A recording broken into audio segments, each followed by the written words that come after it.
Move this way.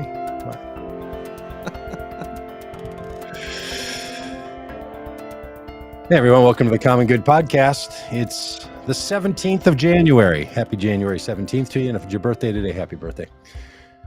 Hey, did I ever tell you that I went through a thing on Facebook, and I think every day of the year I had a friend that had a birthday. Wow. Yeah. There's some, and then I looked up, then that caused me to look up the number, like how many friends do you have to have for someone statistically to have a birthday every day? Yeah. It's a small number. I don't know. Couple, Is it 366? Couple. That's good. Because a leap year, is that why you did 366? Yeah. Yeah. I guess if you just have the right friends if you select them very carefully, that would be the lowest. That would be the lowest number you can get to. Well, it's not my birthday today, but happy January 17th. I'm in Minneapolis. It's cloudy and grim. This is a grim winter day. Sleeting, snowing, freezing rain, all different words, all different forms of liquid attack. That's how it is here. Rob, how is it there in Fayetteville, Arkansas? Yeah, it's we had a wind advisory yesterday with gusts up to 25 miles an hour, but today it is sunny and it's going to be in the mid 60s and hopefully not terribly windy. It's going to be a beautiful January day. Good grief. Are you going on a bike ride today? That seems like just an ideal leisurely bike ride day. I'll take that as a maybe. No plan. No plans. You don't have the tire pump sitting out in front of the garage. No plans today. Okay. No plans today. But you're mentioning birthdays. I will be traveling this weekend to Northern Virginia to celebrate my dad's 80th birthday. Wow. And and the entire family's going to be together. It'll be the first time that both my sisters and I and our parents and all of our kids will be together in 10 years. So super excited about that. And frankly, have a little bit of trepidation. I already sent a text to the family chat that said I will not be talking about politics over the course of this weekend. And, but yeah, so kind of exciting. Well, I hope you all get along for the sake of your dad. He's 80. Yeah. As people say. Sometimes we encourage people to break the no-talk rules, but in this case, it's probably for the best. Yeah, that's right. Just keep the status quo for Dad. Yeah. Dan, how about there in Michigan? What are things looking like in West Michigan? Very similar. It's gray and gloomy, wet. Yeah. Seems to be wet like everywhere except that middle of the country. It's been wet out east. It's been wet here in the Midwest. It's certainly been wet out in California. And to those of you in California, give us an update on how things are going there, especially Southern California. But I think they're actually feeling like maybe they're going to, see a dramatic increase in the amount of water available to stave off, water wars and just real problems out west finally after, I think, a 2-decade-long drought. Oof. Like that's a long time that they've been without water out there, at a level they need. Well, Doug, as we jump into politics today, because it's Tuesday and we talk about politics on Tuesdays, here's a question I've got. Are the wheels coming off the Biden administration?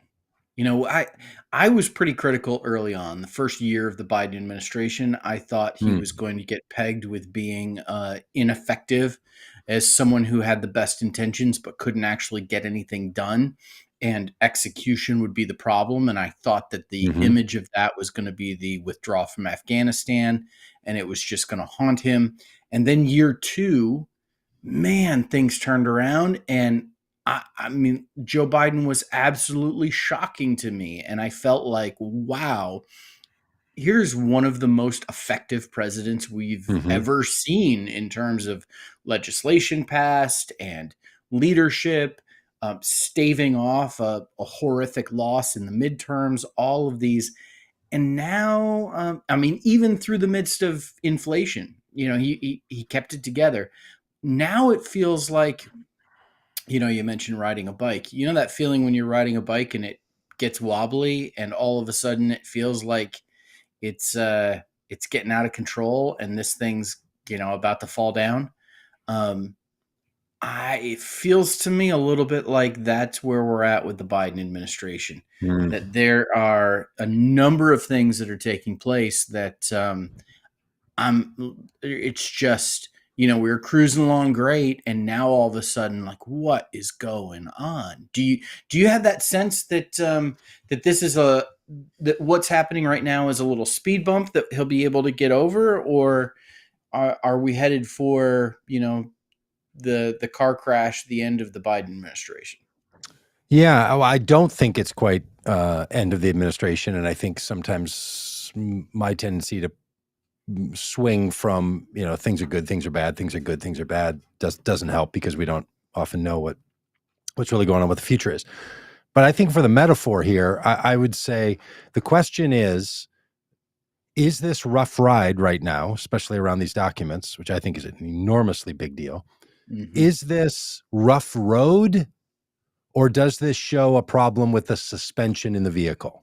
In other words, is this just a thing that a good quality vehicle will still ride bumpy when you're like, boy, they really need to fix the roads around here? You'd think for a toll road, this thing would work better. Just commenting on my drive down to Oklahoma this last week. Yeah. Is it that? In other words, it's just a situation that the administration is going to find its way to get over? Or is this something in the vehicle itself that's a problem? Yeah. And it could be, to just really belabor this metaphor, if you drive on really bad roads too long, you can damage the vehicle. Yep.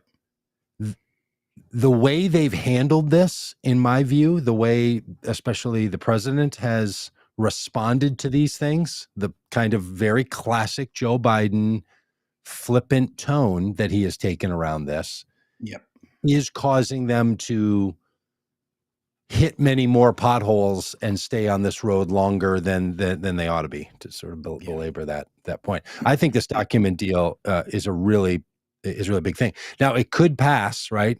Things could come out. It could there could be a special counsel report. People just get generally bored with this kind of stuff, and inflation goes down, and you kick in, and some other piece of good news comes along. On the other hand, because Donald Trump is such a disaster, and because of Donald Trump's many crimes against this country, it really damages the critique against Trump's behavior by the Biden team having to respond to multiple days in a week of, we found more of these documents. There's now more in another place. We found a couple of more. Now we're up to 20. Now you can't even use the phrase a handful. I mean, I don't think you get to use handful when you're talking 20. So I think this doesn't seem like it's finished and done. And there's just a number of questions about this, like, that we should probably talk about here. But yeah, and in this situation, and I wasn't just talking about it. Certainly the documents are a huge part of this. But it feels like the situation at the border, it feels, that's a problem for the Biden administration. There's the student loan forgiveness that has been scuttled by the courts, and I think is going to be turned back by the courts, and ultimately, and I just think that there's a number of kind of like that was a signature, turned out to be a signature thing for Biden. I worry that that we're in a spot where the bumpy roads are taking their toll on the suspension. Yeah, could be. And the upside on the border, though, is people don't care. This is great consternation to me into our organization. We want people to care. Democrats don't tend to care about the border. Republicans only care about it as a talking point. So I don't know if that's going to have real political. It's clearly a weakness. It's been a weakness with the Biden administration. We talked about that around here. Tried to do a lot a year ago about that, to try to reach out to voters and try to frame up something even for the administration as a different way to think about these things. And they're uninterested in making the border a big deal. But will people care? I don't know. I hope so, but I worry that They're measuring political sentiment properly, and I'm measuring it with aspiration. Yeah, and the frustrating thing too is a lot of these seem to be self-inflicted wounds, like how they're handling the border. Like they're doing things that don't please any. They're never going to please the Republicans. They're never going to be, hard enough on, build the wall stuff to please the Republicans. But now they're not doing anything to work with Democrats who do want change at the border, and humanitarians who are begging for change at the border. And, the documents and another, like, shouldn't someone have double checked that when all the Donald Trump stuff was coming out? Like, Well, Dan, I think you're exactly right. And that was the same frustration that I felt about the student loan stuff, like, come on, just do it. There's no sense upsetting, people who should be in your base. So here's to use another, to mix a couple more metaphors. I have a concern, certainly, that the Biden documents are going to throw a wet blanket on the opportunity to use Trump stealing classified documents and having the raid on Mar-a-Lago. I think the Biden document situation is going to throw a wet blanket on that, and is going to kind of politically speaking, take that away from Democrats as a tool in their toolbox to dismantle Donald Trump. Even though there are obvious differences between the two scenarios, it doesn't matter. But you get to a point, and Dave just asked the question, why are top secret documents treated so casually? That's the question. That's an excellent question. Like 1,000 times over. Okay, Donald Trump was able to take all these documents because people have been taking documents. Like there hasn't been an extra special attention to treating these things with care.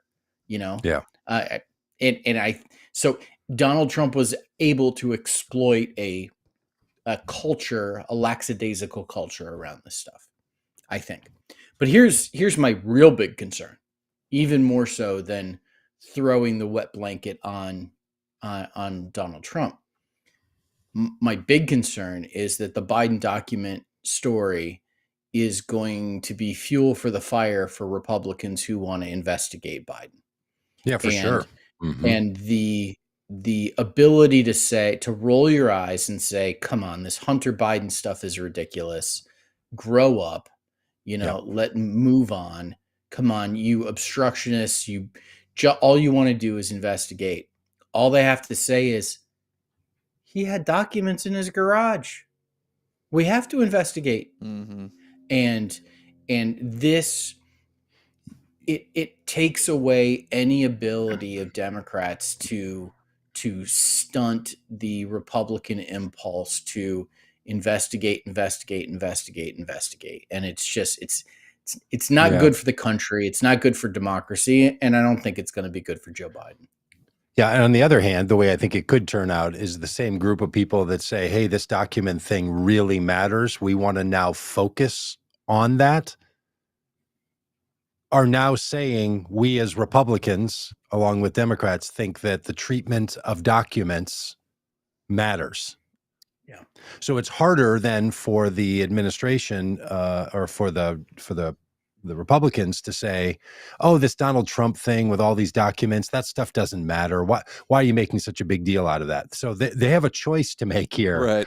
Are they going to go down the road of this matters and makes a big deal? Here's what I think is going to be the difference, though, between Trump investigation and the Biden investigation on the documents. No president, former president, or former vice president is going to be prosecuted for mishandling the documents. That's just not going to be a thing ever in our country. It's not that important enough to enough people to make that a real crime. Obstructing justice, lying about it. Like just remember what caused the Mar-a-Lago raid. And that was someone from within the Trump organization reached out to the Justice Department and said, there are more documents. They're planning to move them. They turned over closed circuit television footage of behavior around this. A totally different thing. At this point, the only thing we all know is classified documents in Trump's situation, classified documents in Biden's situation. Both really bad behavior. It's the kind of thing that makes you say, can't these people just be better at their jobs? And truly, can't Joe Biden, as former vice president, go through his boxes in his garage? Can we just pause on this for a minute? I mean, don't you have an assistant that does that? Like, yes. And do you keep papers in your garage in Delaware? Like, truly, I don't understand. I could see, like, hey, at the archives or inside of a place, there was, in an office, in a file cabinet, where we keep papers. Why they're in his garage with his car is just a separate, like, what on earth are you doing with stuff that stuff that documents would be included in the boxes, So, but this is where it's going to pivot.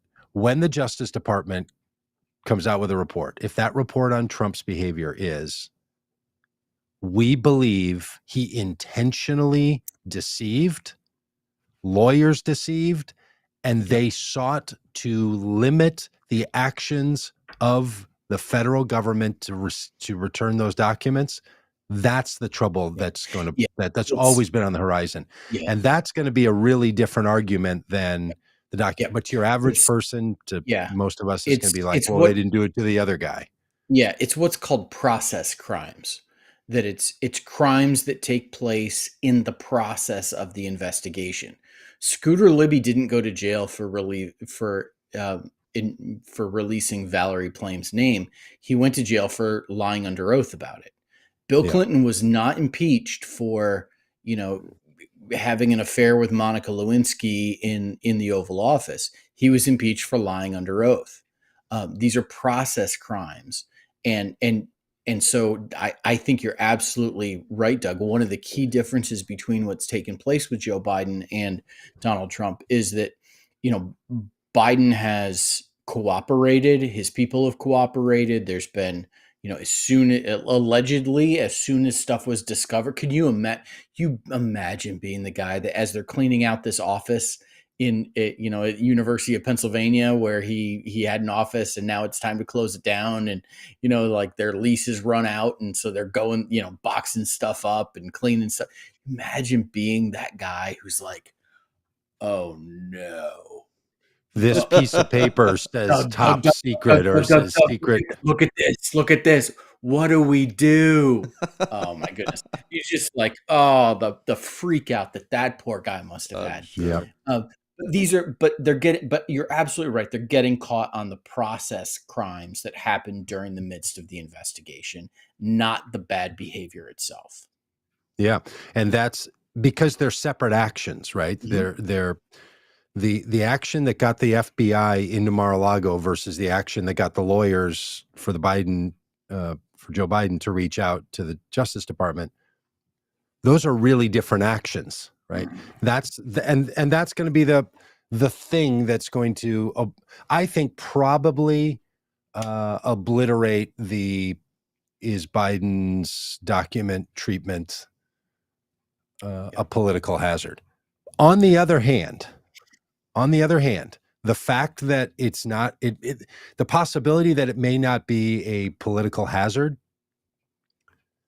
doesn't mean that this treatment of these documents is not inappropriate. Right. Like, find a way, all of you, George Bush, Obama, Clinton, Trump, Pence, Biden, like, can you gentlemen all please find a way to look through your stuff, and when someone's packing up your office, to notice that a document is, and why do you just have secret documents in your office that are now being packed. Like this whole explanation from Trump Who has all the way documents forward. anyways? Like, I mean, like. Well, I will tell you, some of those ones from Trump, they think were digital ones that then were printed. I mean, that's a whole other, that is a whole other question. Of course. But again, why they're, the casual nature of this. Now, I know the answer because I've heard this from people long before this Trump thing ever came out. There's a whole, investigation on what's referred to as the overclassification of secret documents and secret conversations and stuff. And it makes the function of the government difficult. So people have been trying to fix that, like not have things seem so locked down and classified that the secret makers in our government really want things to be classified. So the pushback has been that people are like, yeah, I know it says, classified on it, but it really shouldn't, or that it's not, like, we all know the difference between, super classified in a skiff, like in a special room, you have to look at it, and the stuff that's just like classified because we don't want it getting out to the press and everything else. They should fix all that. In fact, I think Congress, like 3 or 4 years ago, had some whole committee on this. I think they were looking into all this. Having said that,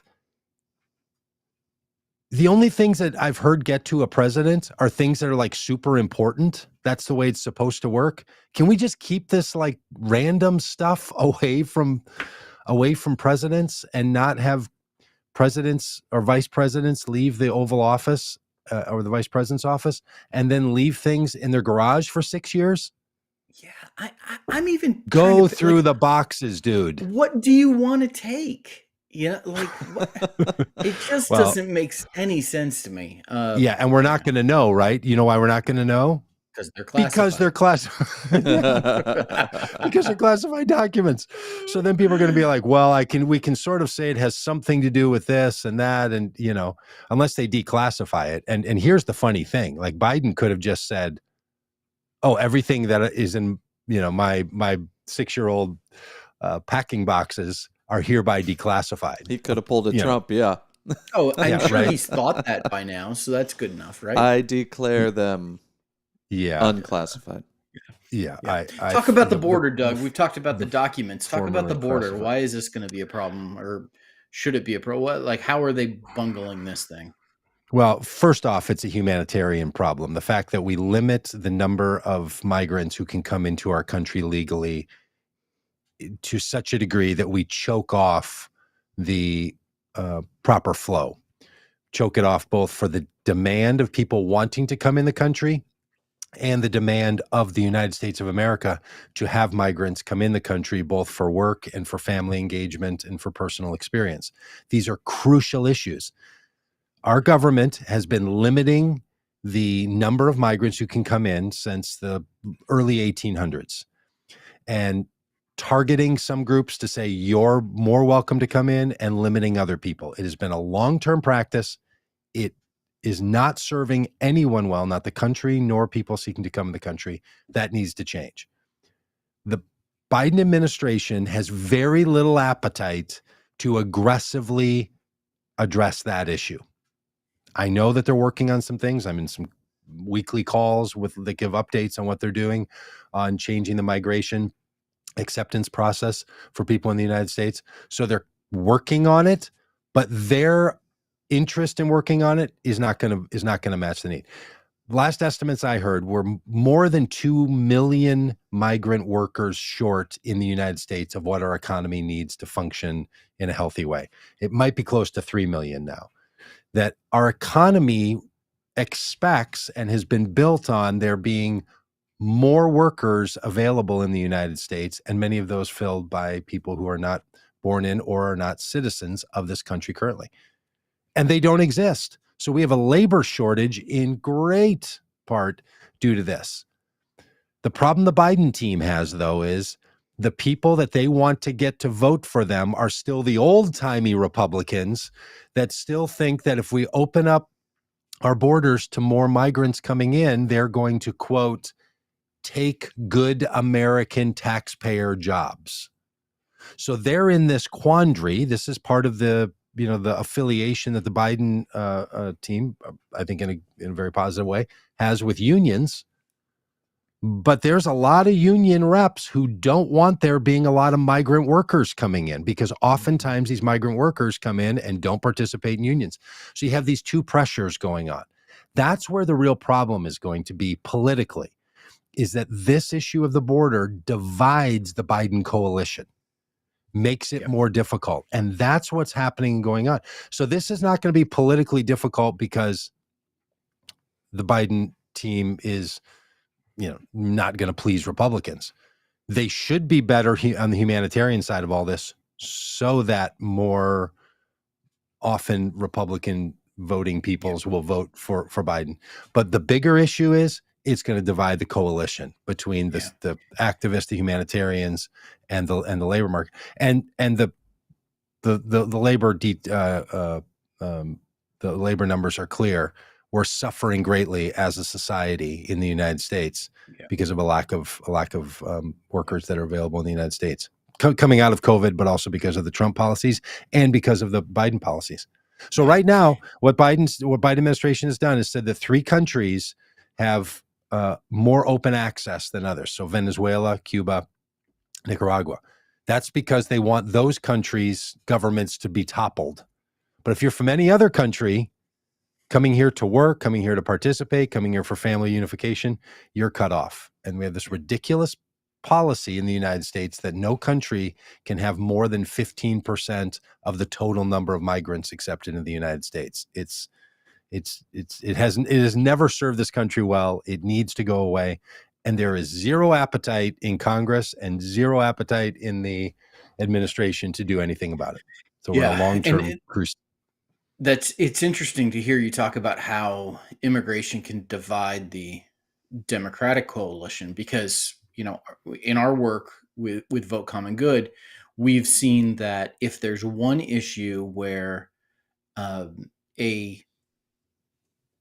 evangelical Christian who identifies as a Republican, if there's one issue where that person could be out of step with Republican leadership, it's on the issue of immigration. Like it's the now, that's not to say that all evangelical Christians are out of step, because they're not. There's a whole bunch of them that are the build the wall folks. But in the 15 to 20% of evangelicals that are flippable, where we focus our work, what we found is that immigration is the one issue where it's the number one issue where they are going, I don't know. It's the one that they feel uncomfortable about. And so if they can become flippable, that's why Kids in Cages was such a big deal for Trump voters.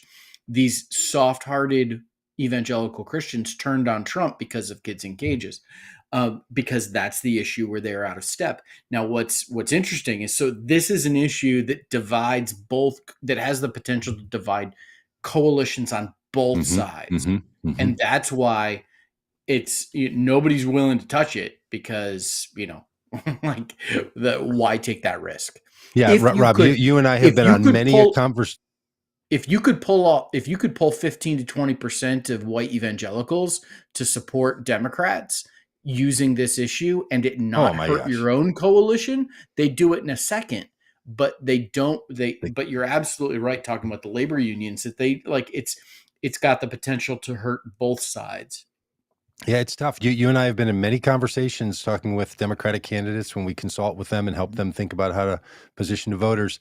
And they're with us, and I have watched the faces of people running for office and elected officials and their staff when we bring up immigration. It just goes from this to the energy drops, and all of a sudden when we're like, so how are you thinking about immigration? They're like, they turn into robots repeating a statement of, I'm saying nothing out of step here. That is so there's a reflexive response on the Republican side, which is they want to hook your kids on drugs and they're sending all the bad people and drug dealers. And then there's the Democrats that are like, we need to have a legal immigration system that seems right and fair and helps everyone. and that's not true. none of those people think that. They just know the rules of the game are you don't get to talk about this one. Yeah. This thing is off the table, and there's a lot of reasons for it. And we're going to stay on it. We're going to keep encouraging people. Maybe in a few years, I just long for the day when remember seeing those videos from the 1980 primary debate between Bush and Reagan when they were both seeking the nomination, and they're like one-upping each other on who's more pro-immigrant and who's more compassionate. And Reagan says this thing like, and some people are talking about building a physical barrier between the U.S. and Mexico. That doesn't make any sense. Like, that's just that's totally outrageous. This is that any politician to talk about this, but instead, what the Biden administration did this week was first come out and say, "Hey, we're going to really do what we need to do to enforce our laws. They are bad laws. Fix them. Yeah, change the bad laws." Yes. And if you can't change the bad laws, you change the bad lawmakers. That's right. And speaking of bad lawmakers, can we talk about something not nearly as serious as all of this? but far more podcast worthy. Oh, what's funny is I don't know which story you're referring to. Which way we're going. Well, listen, I mean, I absolutely loved the spinoff from the January 6th committee show. Which was the spinoff, which was the picking the speaker show. I just absolutely loved it. And it turns out that there was some bloopers left on the cutting room floor. My Vanessa has watched every episode of Friends, multiple times. I have too. It's a show that doesn't hold up in a lot of ways and is homophobic and transphobic and fatphobic, and a lot of the jokes don't hold. Oh yeah. No, I didn't know any of this. Huh. Doesn't hold up at all. Did not age well. No. But you're scrolling TikTok and there's Friends bloopers, and you stop and you watch, and it's like, oh, the little behind the scenes stuff of like, this is what the interaction was between the actors, and that was really funny. I would have loved to have part of this interaction. We get the behind the scenes bloopers from the speaker show where apparently two of the main characters, Marjorie Taylor Greene and Lauren Bobert, got into a little tiff, little argument, little fight in the ladies' bathroom at the House of Representatives. So here's the story. Tensions between Representatives Lauren Bobert and Marjorie Taylor Greene boiled over into a confrontation in a women's restroom at the U.S. Capitol. The squabble took place January 3rd on the first day of the new Congress in the House Speaker's lobby ladies' room. Sources told the Daily Beast the lawmakers feuded over the perceived loyalty to Republican leader Kevin McCarthy as he tried to secure enough votes to become House Speaker. Greene questioned Bobert's loyalty to McCarthy, and after a few words were exchanged, Bobert stormed out, said a source familiar. You are okay taking millions of dollars from McCarthy, but refuse to vote for him for Speaker, Lauren, Greene said, according to another source. The first source said Greene came out of the bathroom stall and confronted Bobert, who was unaware the Georgia Republican was in the restroom, for taking campaign money from McCarthy and then turning against him in the Speaker voting. That's when Lauren said, "Don't be ugly," the first source said, adding that Bobert then ran out like a little schoolgirl. I mean, this, there's so much here, right? There's the gender thing, which can feel really weird to be like, women fighting is somehow worse. I don't think it is, and so we should acknowledge that. But also, we can acknowledge that we also made fun of the guy in the wig trying to grab Matt Gaetz too. Right. Yeah. The physical altercations and fights that went on within these otherwise esteemed people at work. Again, let's remind ourselves these are work environments that these people are at. They should conduct themselves in work-worthy ways. But setting aside that bit, the idea that Lauren Bobert and Marjorie Taylor Greene were part of the same faction a year and 2 years ago when they were both elected in and were both tear it all down.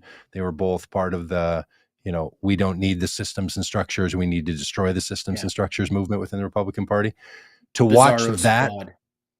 The bizarre, to watch that pull apart is really something. And to see Marjorie Taylor Greene, of all people, being like, hey, you owe the system. Kevin McCarthy is the system and you owe him. This is just something else. I mean, talk about a person whose commitment seems simply to be her own advancement. Or maybe not. Maybe she's going through a metamorphosis and she wants to be somebody who is going to be more the role of members in the House of Representatives is to support the power structures that put them there. Yeah. Is that where she now is? Like that conversation, the argument there of you took money from the fundraising that Kevin McCarthy did and the way he chose to distribute it, and now you won't support him. Well, they're showing the old tit for tat that is expected, which is a great Friends joke, by the way, the tit for tat joke, if you remember that one. You're not going to see my tat. Remember that one? This is the one where one of the guys walks in on one of the other women and she's like, it's only fair tit for tat. And he says, you're not going to see my tat. Anyway, that what they're up to here in the apparently in the Republican caucus is you kiss the ring, you pay the piper. Lauren Bobert, you remember, won her congressional race by 1,000 votes or so. Yeah. It was tremendously close. She's not coming from a position of power. She needed the money from Kevin McCarthy. She needed every dollar she got. And so I think, Marjorie Taylor Greene's got a bit of a point. I don't know. Dan, what do you think? Well, with a fight like this, it's just good that no one called the gazpacho police. Nancy Pelosi's gazpacho police. I mean, this is the thing about both of these people and the others that are in their ilk, the Gateses, the Gomers, these people. Apparently the Santoses, because apparently, the like bad boys, bad women of the House of Representatives. My new favorite congressman. It just doesn't end. I mean, so here's a photo, if you're watching the live stream, of Santos taking his oath of office. I think this is the oath that they, when they finally were able to take it that night. And who's he standing right next to? Literally like his inside the raised arm of, but Matt Gaetz. Yep. So of all the people you could sit next to in your 221 person Republican caucus, who's he snuggled right under the little wing of? Matt Gaetz. Well, we saw that happen. That caucus, it's hard to take these people seriously, is my point. Mm-hmm. Whether that's Santos or Gaetz or Gomer or Bobert or Greene, these are not serious people doing the serious work. They are. And look, not every person in any system is supposed to carry the same weight. But if you're the mascot, if you're the hype man, if you're the halftime entertainment, if you're the fire up the crowd person, then know that's your role. Yeah, it's interesting now to see that Marjorie Taylor Greene wants to run committees. She wants to be in the power structure. She wants to be the serious person. Inside the system is just an interesting thing. I who knows where that will go, or if I'm overplaying what she's getting at. But her behavior over the last 6 months has clearly been that she wants to pivot herself from being the outsider to being the insider. Yeah, I mean, this George Santos stuff is just, the ongoing revelations. You can't make it up. It's like, oh man, but, I mean, or you literally can make this, or all you of this literally up. Make it all up. I mean, everything from him using his middle name and his mom's maiden name, and so like I think it's Andrew Devolver.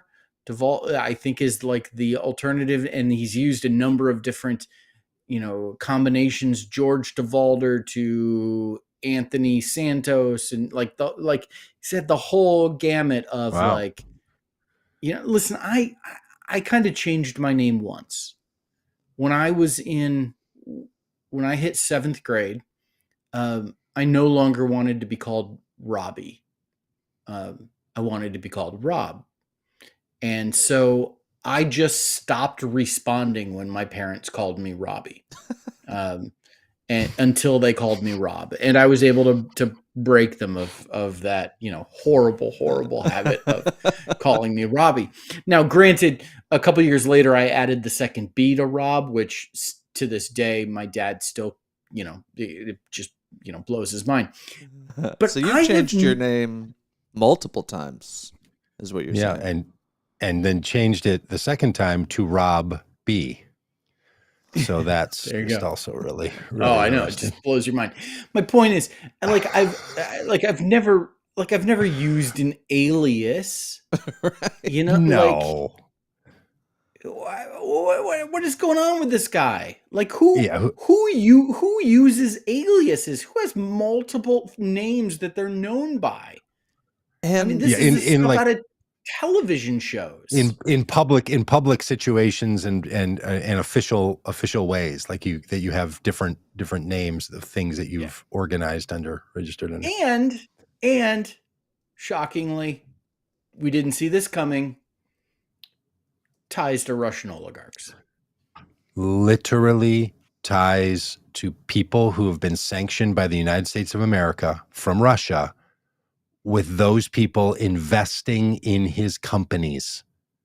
This is where this is going to go, that this guy is going to have some time, you know, this question about where did the money come from for him to be paid as much as he paid so that he could lend the money to his campaign, when a few years ago he had a $50,000 a year salary and then could lend $500,000 or something like that to his campaign. Where did that money come from? He said, from work and business. Fair enough. Good for you. That's, you know, that's what happens sometimes. People just get huge increases. So who paid you? Who'd you get your money from? Oh, turns out it might be the cousin of a Russian oligarch. Yeah. Okay. Now we're talking. Now we're talking. So all of this just every day. I don't know what the knee surgery story is. Do you know about this one? I heard somebody talking about it. I haven't heard the knee surgery story. Apparently part of his campaign was he ruptured his knee playing a sport at a college and so on and so forth.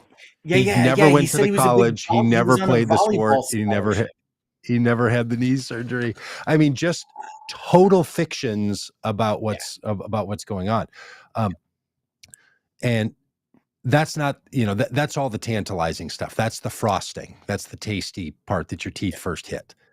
Where it gets interesting is this Russian oligarch thing. Where it gets interesting is where the money come from, and what did the leadership of the Republican Party and Kevin McCarthy know. McCarthy was asked explicitly that question yesterday, and if we'd had our body language expert look at the video, which we probably should do, Kevin McCarthy goes from standing even on 2 feet, you know, just not moving, talking, answering a question. When he starts answering, you can see him start literally shifting from one foot to the other. Just the classic side of Shifty. Like, what did I know? Well, about what? What did I know about Santos? What would you know about Santos's resume? In what sense do you mean, what did I know? You knew. He said, well, I think I knew maybe he was embellishing a little bit. Oh, if this comes out that there's documentation that McCarthy knew and let all this go, then there's some Russian tie-in, and then there's some finance campaign violations. Here we go. Now, you know, now we're in.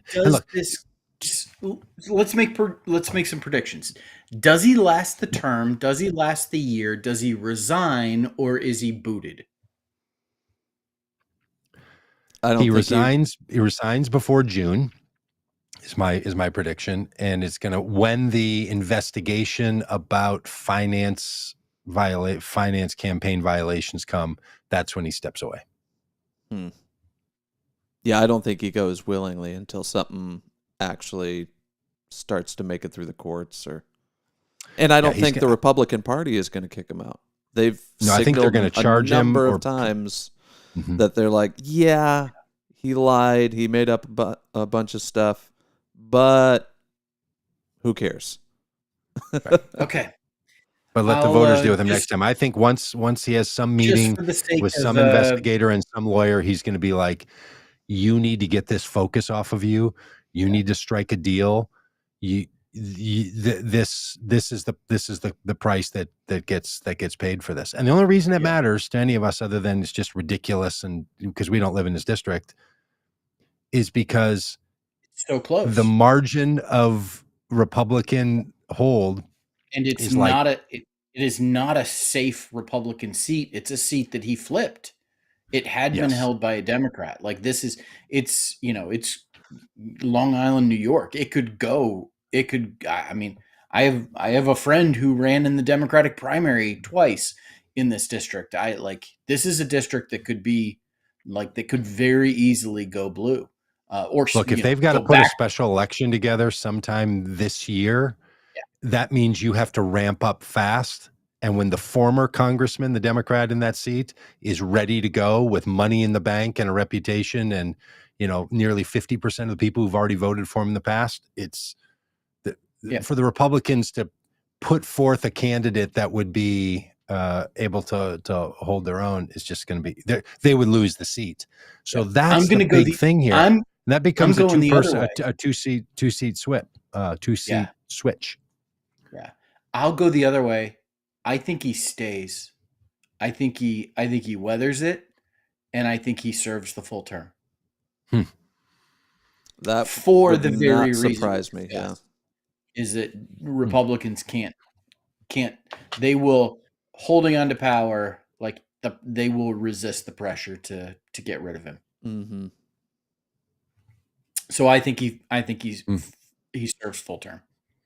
Crazy. Okay, well, mark this day, January 17th, and someone can check back and try to remember what we said. Now somebody's got to remember. We're looking to you, Jim Eaton. We're looking to you, Dave. Looking to you, Elizabeth. You got to be the ones to pay attention here on what we said. But this sort of leads us into what is the plan for the whole Republican Party? What is their platform? I really like this. Is a little dated, but it's an opinion piece, and the title is "Take it from the ad buys: the GOP nihilistic negation agenda is nigh." And this comes from a speech from Peter Thiel, the PayPal co-founder, and he was kind of questioning his own parties. He's a big Republican donor and player, and said, "Hey, what's the plan? It just seems like we're against things, and we just want to tear it all down. Is there any positive plan?" And Schumer has also recently blasted this agenda. Like, people want Congress to do their job, and sometimes that means compromise, and sometimes that means you don't get everything you want, and sometimes that means your opponent gets a little political win, but so do the American people. And I think I haven't seen a clear picture from the Republican Party of here's what we're going to do to fix inflation, or here's what we're going to do to solve these problems and make your lives better, other than we're going to not let Joe Biden do anything. We're going to start investigations. We're going to just intentionally throw a wrench in the gears of government. Yeah. I think you're absolutely right, Dan. I think I would sum up their agenda as 1, obstruction through investigation, 2, maintaining the culture war through this, wokeism thing. Like, oh my goodness, so tired of this wokeism. And then 3, we'll see the implementation of the classic Republican economic strategy of tax cuts and deregulation. We're going to see. I can't imagine it being anything different than those things.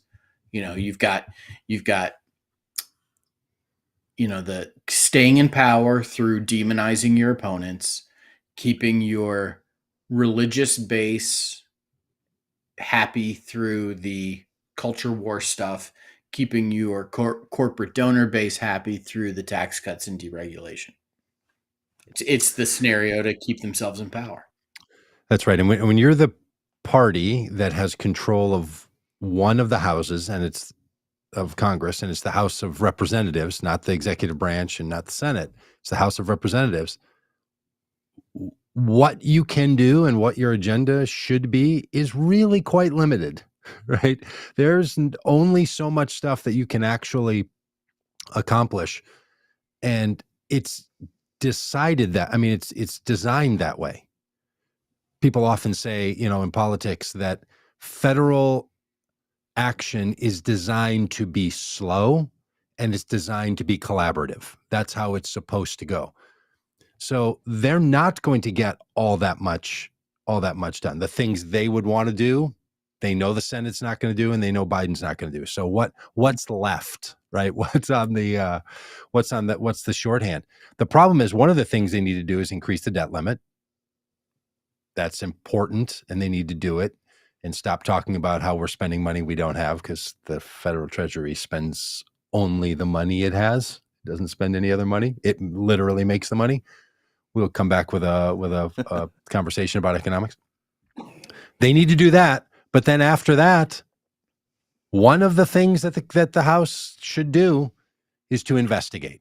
Now, we cheered it on when the House put together a select committee to investigate the near-on terrorist attacks that happened on January 6th, 2021. Important to do. Yeah, they should investigate.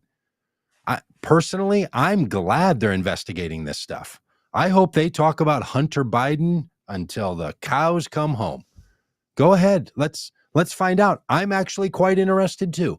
If they think that the current president of the United States is tied into some business dealing by which he's active with China about that, we should really find out about that. Because I know for sure that the son-in-law and the daughter of the former president, the twice impeached one that used to sell steaks and couldn't manage to run a casino profitably, that guy, they're tied in with Saudi Arabia. Like for sure, like for reals, like that's the whole deal. Right. I mean, they're Elon Musk level of tied in with Saudi Arabia as the funder of his Twitter takeover. So if that's what we're going to do, we're going to talk about the behavior of children in their business. That's actually great. And I don't think any president's kids or families should be the point. Right. But we should also be looking around and figure this out. And if someone's using their influence as an elected official, great. Let's have an investigation and put out a report, and let's find out what's going on. Because you know what's not going on? Deals with Saudi Arabia to buy 666 Madison Avenue. And if you don't know what that reference is, well, good for you, because you probably don't follow the real estate purchases of one Jared Kushner and the daughter of President Trump, Ivanka. So that's what they're up to. And if that's where this whole thing is gonna ultimately lead, is to these kinds of investigations, well, that's just great. Good. Good for Congress. Speaking of Saudi Arabia, and just to, continue to devolve us into the realm of, absolute craziness. Donald Trump is a member of the WWE Hall of Fame. The WWE is now up for sale, being sold by Donald Trump's friend, Vince McMahon, who's married to one of Donald Trump's cabinet members and the head of the Save America PAC, Linda McMahon. And there were reports this week that Vince McMahon, who had to leave because of, sexual impropriety charges, like it's all the same. There were reports this week that the WWE could be purchased by Saudi Arabia. Wow. Yeah. It's like there's this whole group of people that, are just bought and paid for. They're living on Saudi money. And it's crazy to see. By the way, one of the things, I think we have a slide for this, but yesterday I heard part of the deposition from the E. Jean Carroll lawsuit against Donald Trump. She's the person who credibly claims that Donald Trump physically assaulted and raped her. I read it. And there was a deposition that was done about this. Yep. And part of that deposition was released. Yep. And it has Donald Trump saying things that are almost impossible to believe that he would have said. Yes. Because it's Donald Trump and his communication style is almost impossible to decipher what he's saying so often. At one moment, you're like, he's saying she wanted me to do the things that I did to her. And at another point, he's saying, no, she's saying she wanted me to do the things she said I did to her that I didn't do. Because it's just, but it is devastating. This deposition about the defamation lawsuit, it's very complicated, that she has a defamation lawsuit about Donald Trump for saying that she's a liar about something that she clearly was telling the truth about. And he's doing it again. And this is the kind of thing that really could get him into serious situation, not only legally, put it on the list, but in a deposition, but with voter. This is just evangelicals terrible. Will not care. Terrible. Proven again and again, they do not care about actual morals or values. When it comes to staying in power. Yeah, you're talking. Yeah, I think you're exactly right, Dan. You're talking about, could 2 or 3 or 4% of these people just be like, look, it's just time to be done with this guy. Like it just all starts to be grain on the scale. But look, it's also going to fire up the right people to be like, this person, Donald Trump, is uniquely dangerous. Yeah. He is a dangerous person to this country in ways that are just, and that's which is why maybe they go for a 2 birds, 1 stone and really double down on this secret document thing. They're like, yeah, sorry, we got to prosecute Trump to the full extent of the law while we go after Biden too. It's only fair. And then they get Trump out of the way, clear the way for someone else to take the reins. Because I feel totally. like the Republican power structure has been looking for an off-ramp since day one. Mm-hmm. And they just haven't had, I don't know, the spine or the political will or the belief that the base will follow to actually do it. So, and look, if Joe Biden decides he's not going to run for re-election, which is my preference, I think it would be fingers crossed. I think he should serve a great 4 years, accomplish all that he's accomplished, and not try to pile it on with another 4 years on top of that. If that happens and he decides not to run, what does that do to all the we need to investigate Joe Biden energy that exists in Congress? I think it's going to let some of the air out of that balloon, and it's going to start to just look like a much smaller balloon. Yeah. Well, I'd like to welcome Breaking Beans to the chat.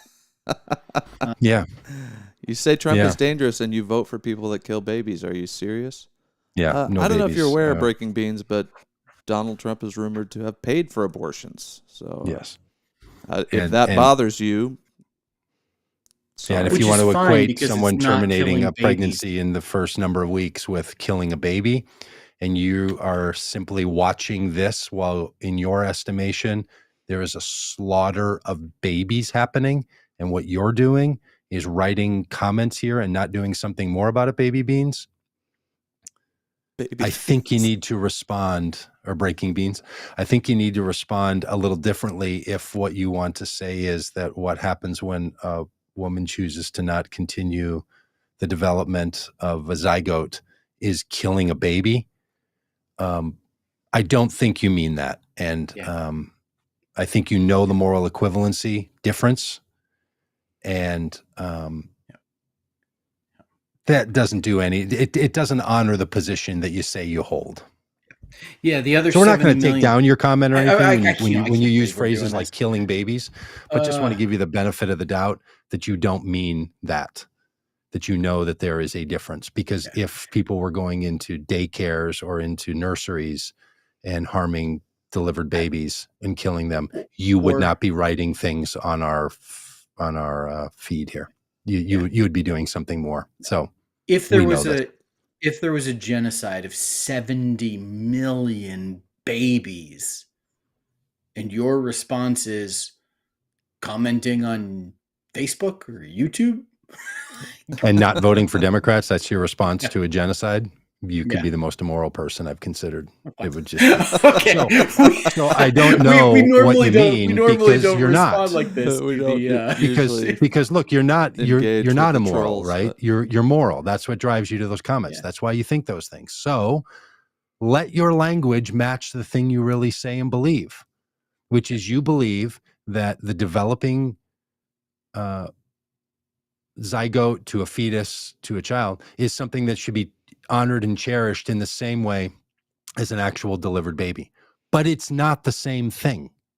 It's not the same status in human development. You might hold theologically or personally or philosophically that life begins there, and that you see no difference between two cells dividing and a baby in a nursery. But a lot of people do, and I think you actually do too. I really do think you do think differently about that, because as Rob said, if this was happening to delivered babies, you would respond differently. So you're welcome here, of course, but coming in with baby killing narratives is not the way any reasonable person would think about the question of abortion. So that shorthand that might motivate is not an honest reflection of your beliefs. I'm guessing. Now, maybe you don't. Maybe you actually think there is no literal difference. Yeah, maybe you do bomb abortion clinics. You might be that guy.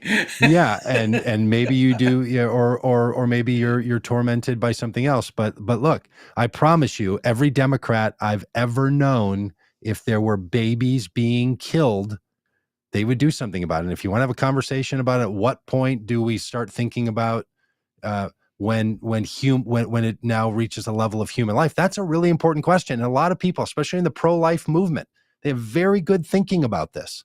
When and how they're going to understand something to have the category and the level of human validation in our societal norms. One of those is the moment sperm meets egg. I think that's the least justifiable argument you could possibly have for it. Some people hold it. You should chase that down. But even those people don't call that babies. So that kind of language is not accurate. It's not what you believe. And we'd ask you just to be a little bit more engaged with your own beliefs than that. Yep. But all that to say, good times. Thanks for joining us, Breaking Beans. Yeah. Welcome anytime. Hey, one more editorial. We've got a lot of stuff on our site over on our YouTube channel about conversations around abortion. People don't like talking about it. Yeah. Right? Nobody wants to talk about the specifics of it. My guess, Breaking Beans, is you might not even know in your own state when abortion is allowed and when it's not, and under what conditions. The details, even though the details seem to matter, don't know the difference between 15 weeks and 9 weeks and 17 weeks and 24 weeks. But there's reasons why those things exist. People don't want to talk about it, but there's a lot of energy around it. But the one thing we don't want to let people just do around here is just throw out baby killer, because it dishonors even the pro-life movement's understanding of it. So come in with a little more connection to those ideas about what you mean about, say, terminating a pregnancy or whatever language you want to use. Or if you're comfortable saying, I make no moral equivalency between cells dividing and a baby in a nursery, they're the same, then feel free to own that, and then tell us about, how that what you call those are babies. Yeah. And justify your reaction to 70 million of them being murdered. So anyways, thank you, Breaking Beans, for jumping in, and Jim and Stella and Hog 587 and Jim and Dave and Kimberly and Everybody else 0 4 and yeah. And we had a bot in there. Yeah, oh, that's Yeah. it. Was that the bot? Yeah. Hey, I want to offer you promotions on your channel. 0_4 Viewers, bot. followers, views, chat bots. I'm not convinced Breaking Beans isn't some sort of bot. No, Breaking Beans is botless.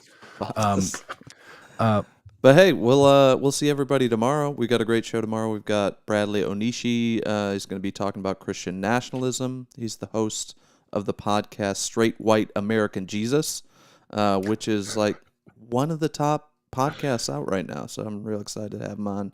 That's tomorrow. And then I think Thursday we've got astrophysicist Paul Wallace back with us to talk about space and science and goodness. And so we'll see you all then.